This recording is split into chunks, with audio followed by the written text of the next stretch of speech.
राम मंडळी, मी तुमचा माधव. तण हे पिकाचे मित्र आहेत. त्यामुळे तणामुळे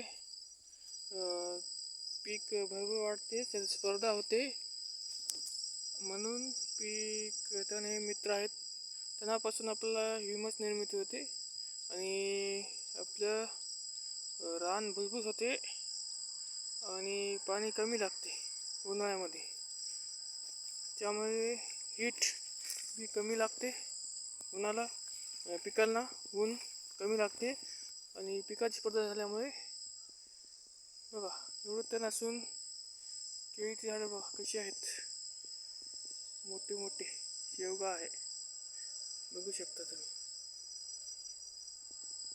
वांगे किती लागेल बघा झाडाला. त्याला आपण काय दिलं, 4 वर्षाचं झाड आहे वांग्याचं, 2 वर्षाचं. वांगे कसे लागले.